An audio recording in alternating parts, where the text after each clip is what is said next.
une seule discussion. Aider Israël à se défendre et à s'assurer sa sécurité, c'est ce que dit le chef de l'État. Oui, mais Israël ne se défend pas, ils attaquent. Israël attaque en ce moment. Enfin, c'est quand même extraordinaire la manière dont on inverse les choses et dont, malheureusement, on prend un certain nombre d'éléments de langage du gouvernement israélien. Le gouvernement israélien explique que nous bombardons des cibles militaires, on attaque les civils. Mais enfin, regardez le nombre de morts des deux côtés pour voir que tout ça n'est pas possible. Maintenant, le gouvernement israélien explique qu'ils ont le droit de cibler, là, c'est même plus le programme nucléaire, ils ont le droit de cibler personnellement des dirigeants du régime iranien. Bon, j'ai aucune sympathie pour les dirigeants du régime iranien. On s'est toujours opposé au régime des Mollahs. Donc là-dessus, on n'a pas de problème. Mais que Israël se prenne le droit, en tant que gouvernement génocidaire, qui n'a rien, je pense, à envier aux valeurs qui sont actuellement celles des Mollahs, je ne vois pas aujourd'hui en quoi il pourrait défendre des valeurs universelles par rapport à un régime de Mollahs que nous condamnons.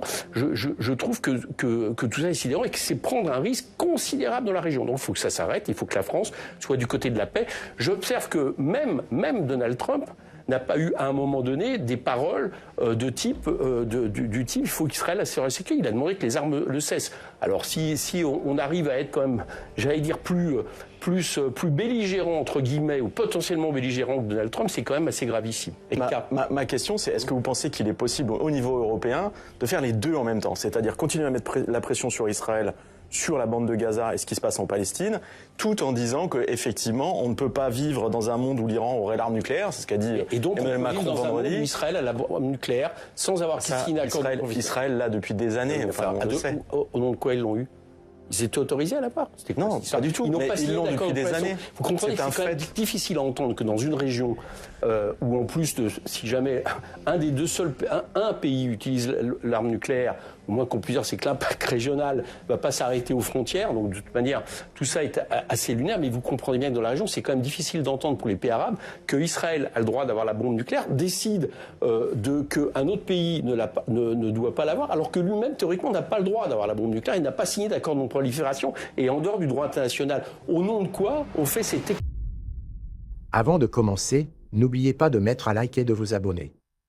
Manuel Bompard, député de la France Insoumise, dont la présence sur le plateau de France Info TV résonne comme un contre-pied salutaire à la complaisance médiatique ambiante. Face à un gouvernement israélien d'extrême droite qui mène à Gaza une campagne militaire d'une violence inédite, avec des milliers de civils tués, des infrastructures vitales détruites, des hôpitaux bombardés, des journalistes ciblés, des enfants affamés, il faut avoir le courage de dire ce que cela est, un crime contre l'humanité, un génocide en cours, commis dans le silence complice des grandes puissances occidentales. Le droit international n'est pas une option. Il s'impose à tous, ou il ne vaut rien. Et aujourd'hui, l'État d'Israël le piétine sans relâche, colonisation illégale, punition collective, nettoyage ethnique, apartheid, tout cela documenté par des organisations de défense des droits humains comme Amnesty International, Human Rights Watch ou les Nations Unies. Pourtant, en France, la majorité politique et médiatique refuse toujours d'employer les mots justes, préférant accuser les défenseurs de la cause palestinienne d'extrémisme, plutôt que de dénoncer les crimes qui se déroulent sous nos yeux. Donc non, il n'y a pas... Donc pour vous, ce que dit l'AIEA, c'est pas... Non, c'est pas ça. C'est qu'aujourd'hui, il n'y avait pas de risque qui fait qu'Israël, dont je vous rappelle qu'ils ont la bombe nucléaire sans qu'ils aient autorisé de l'avoir, ils n'ont pas signé l'accord de non-prolifération, etc., puisse expliquer qu'il fait une guerre préventive au risque d'embraser toute la région. Donc je pense que la France... Donc vous n'êtes pas d'accord avec Jean-Noël Barrot, il n'y a pas une menace? Je suis en désaccord avec la position française qui consiste à dire que Israël a le droit d'assurer sa sécurité, parce qu'à ce compte-là... Il n'y a pas que la France. À ce compte-là, il aurait fait... Vous me posez la question sur la France. Là, je viens de voir que la Finlande condamne. Hein. À ce compte-là, il aurait fallu, au moment où M. Poutine a attaqué l'Ukraine parce qu'il estimait que le fait de risquer d'avoir l'OTAN aux frontières de l'Ukraine était un danger, il aurait fallu dire que M. Poutine avait raison, puisqu'il assure sa sécurité. Vous voyez bien que ça aurait été faux. C'est la même raison. Il faut arrêter, quoi. Benjamin Netanyahou, très certainement, a pris cette décision, je vous l'ai dit, en lien avec les accords de non-prolifération, parce que la veille, il a eu un accord une censure qui a échoué à une voix près, qu'en même temps, de monter d'un peu partout dans la communauté internationale, y compris d'ailleurs du président Macron, une pression sur la question du génocide en cours à Gaza et de sanctions vis-à-vis d'Israël. Je pense que donc c'est pour ces raisons qu'il a attaqué l'Iran. Et pas parce qu'Israël joue sa survie, comme ils le disent pour vous? Non, Israël ne joue pas sur... Écoutez, c'est un peu frappant de dire qu'Israël joue sa survie alors que on a maintenant depuis plusieurs années Israël qui frappe comme il l'entend son pays voisin, le Liban. Je suppose qu'il n'y a pas un problème de survie de la part du Liban. Attaque la Syrie à plusieurs reprises sans autorisation. Enfin, c'est quand même extraordinaire. Il s'extrait tout le droit international et on est là à dire qu'ils ont le droit d'assurer leur sécurité. En plus, je suis pas sûr que pour Israël et pour les Israéliens, d'ailleurs c'est peut-être pour ça qu'il y a une contestation qui monte, cela assure la sécurité parce que en ce moment malheureusement, et moi j'exprime ma compassion à toutes les victimes des deux côtés, il y a des bombes qui tombent, enfin en tout cas des missiles qui tombent quand même sur le sol israélien. Donc je pense que tout ça est très mauvais pour le peuple israélien, évidemment très mauvais pour le peuple de la région, qu'on risque un embrasement régional et que la France serait bien inspirée de demander la convocation du Conseil de sécurité de l'ONU pour demander que les armes cessent, faire pression là-dessus. Elle appelle à la désescalade, la France. Oui, mais d'accord, mais vous me dites... D'accord, mais ce que j'ai lu, c'est que ce week-end, M. Macron n'excluait pas, dans une certaine situation, que la France puisse rentrer dans le conflit, alors qu'il n'y a même pas une seule discussion. Aider Israël à se défendre et à s'assurer sa sécurité, donc, c'est ce que dit le chef de l'État. Oui, mais Israël ne se défend pas, ils attaquent. Israël attaque en ce moment. Enfin, c'est quand même extraordinaire la manière dont on inverse les choses et dont, malheureusement, on prend un certain nombre d'éléments de langage du gouvernement israélien. Le gouvernement israélien explique nous bombardons des cibles militaires, on attaque les civils. Mais enfin, regardez le nombre de morts des deux côtés pour voir que tout ça n'est pas possible. Maintenant, le gouvernement israélien explique qu'ils ont le droit de cibler, là, c'est même plus le programme nucléaire, ils ont le droit de cibler personnellement des dirigeants du régime iranien. Bon, j'ai aucune sympathie pour les dirigeants du régime iranien. On s'est toujours opposé au régime des Mollahs. Donc là-dessus, on n'a pas de problème. Mais que Israël se prenne le droit, en tant que gouvernement génocidaire, qui n'a rien, je pense, à envier aux valeurs qui sont actuellement celles des Mollahs, je ne vois pas aujourd'hui en quoi il pourrait défendre des valeurs universelles par rapport à un régime de Mollahs que nous condamnons. Je trouve que tout ça est sidérant et que c'est prendre un risque considérable dans la région. Donc il faut que ça s'arrête, il faut que la France soit du côté de la paix. J'observe que même Donald Trump n'a pas eu à un moment donné des paroles du type il faut qu'Israël assure la sécurité. Il a demandé que les armes le cessent. Alors si on arrive à être quand même, j'allais dire plus belligérant entre guillemets ou potentiellement belligérant que Donald Trump, c'est quand même assez gravissime. Et que doit faire la diplomatie européenne dans cette histoire qu'on n'entend singulièrement pas? Ursula von der Leyen a fait un tweet, un message sur X, vendredi, pour dire que pour reconnaître le droit d'Israël à se défendre tout en demandant la désescalade. C'est ce que demandent finalement différents pays. Mais vous le disiez tout à l'heure, les Finlandais par exemple condamnent. Oui. Donc il n'y a pas d'unité sur le sujet. Bien. Et du silence du coup, on ne sait pas. Ce que je crois, c'est que la diplomatie européenne, mais surtout la diplomatie française, me permettrait de penser que pour l'instant c'est ça qui moi m'intéresse et sur lequel je peux faire pression. Je ne peux pas faire pression sur Madame von der Leyen. J'ai toujours du mal à donner son nom, excusez-moi.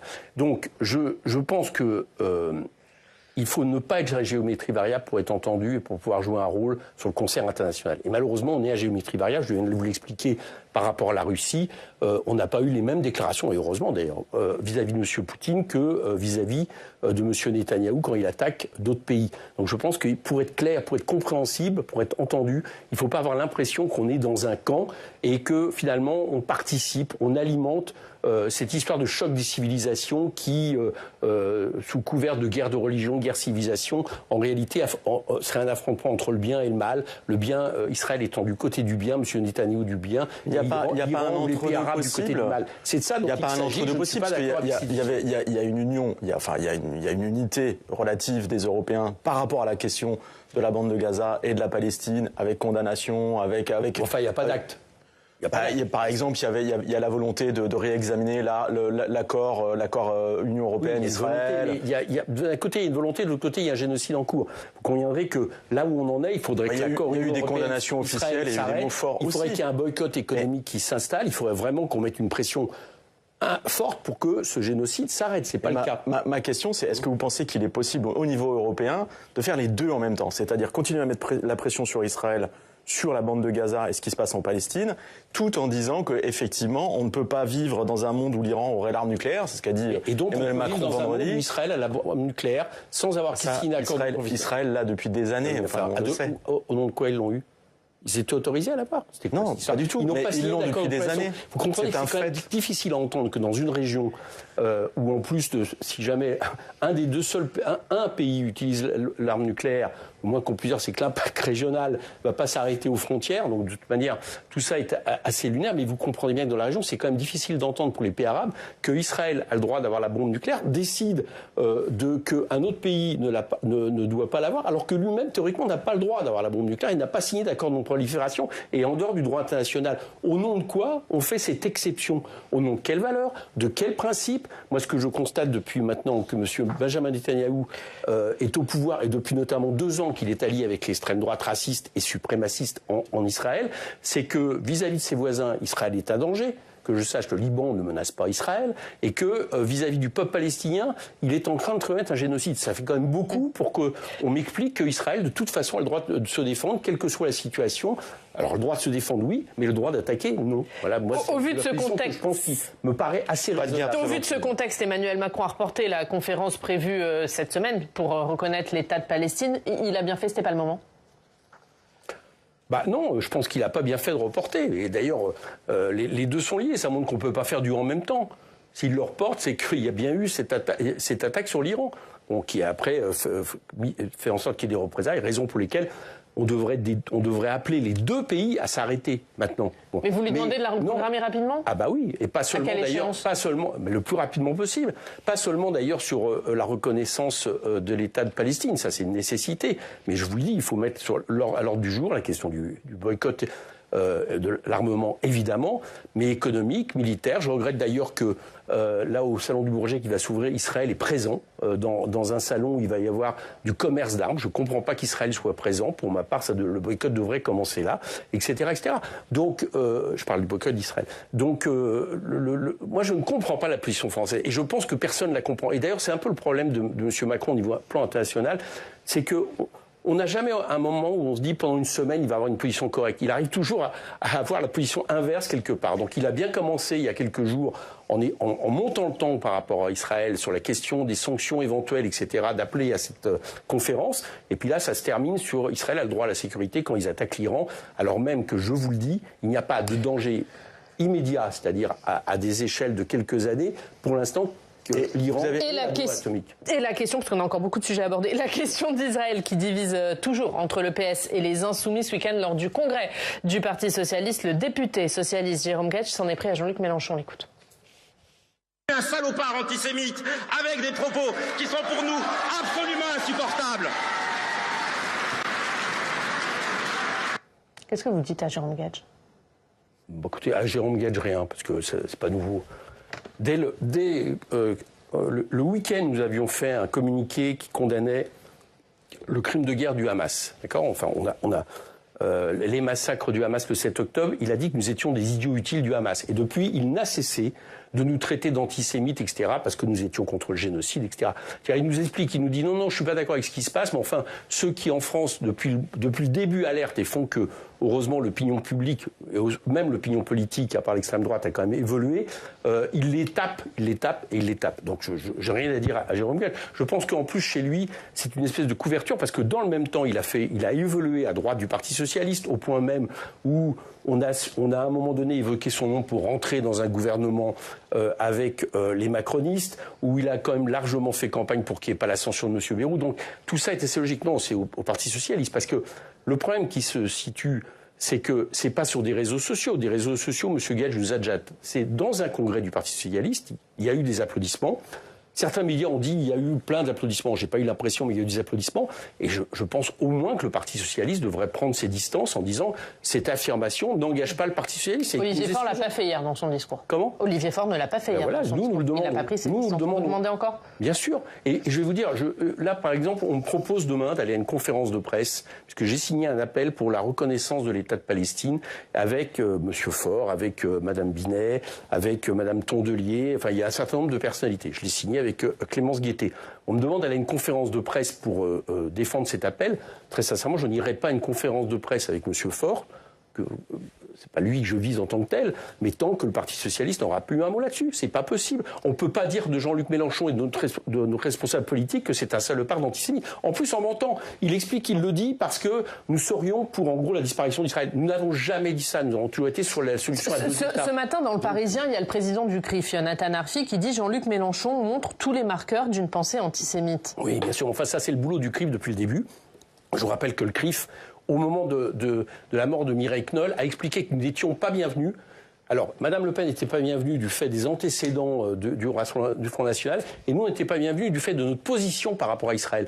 Donc, il y a longtemps que le CRIF, en réalité, ne défend pas la communauté juive de ce pays, il défend les intérêts d'Israël, et plus particulièrement, se fait en réalité, quoi qu'il en dise, le porte-voix de la politique de M. Netanyahou. Mais c'est uniquement ça, ou c'est aussi certains propos, notamment sur cette façon de faire, qui, à mon avis, est dangereuse.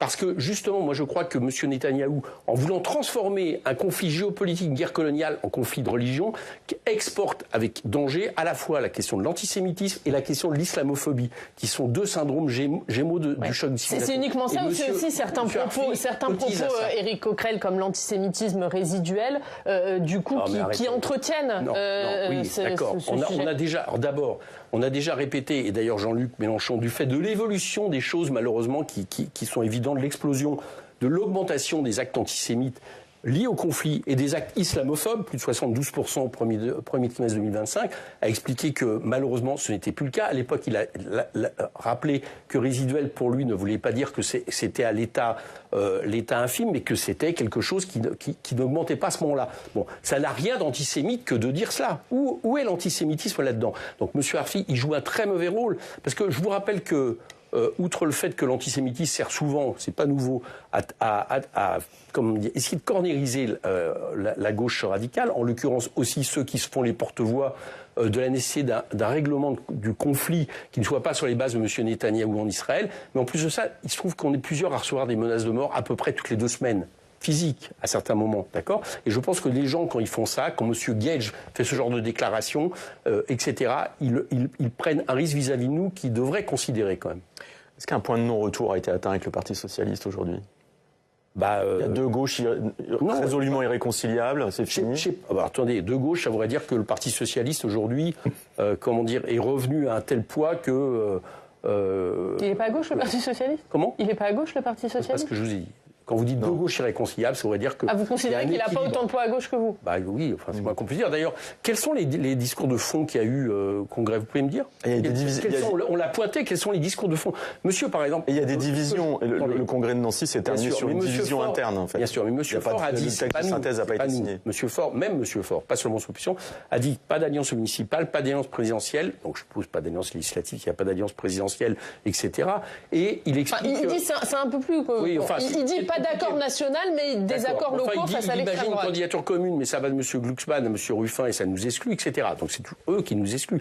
Mais on ne comprend pas très bien sur la base de quoi. Mais ça veut dire juste qu'au municipal, il n'y aura aucun accord local au municipal? Nous, on n'a pas dit ça. On n'a pas dit qu'il n'y aurait aucun accord local nulle part. Par exemple, quand l'extrême droite dirige une ville, est-ce qu'il y a un accord local? Je pense que localement... Mais est-ce que quand la gauche, quand le PS dirige une ville, il y aura des candidats LFI contre un maire sortant PS? À partir du moment où ils font une politique de droite, oui.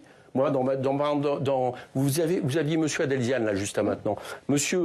Boimbrand, non seulement à Saint-Ouen, dans ma circonscription, fait une politique qui, pour moi, n'est pas une politique qui correspond aux intérêts des Eudoniens, par exemple, sur le logement, mais en plus de ça, fait des municipales un tremplin national où il passe son temps à nous taper dessus. Donc il y aura un candidat LFI contre Karim Boimbrand. Bien évidemment. Et dans d'autres villes. Et dans toutes les villes où le Parti socialiste, et il y en a malheureusement beaucoup, ne fait pas une politique de rupture que nous souhaitons.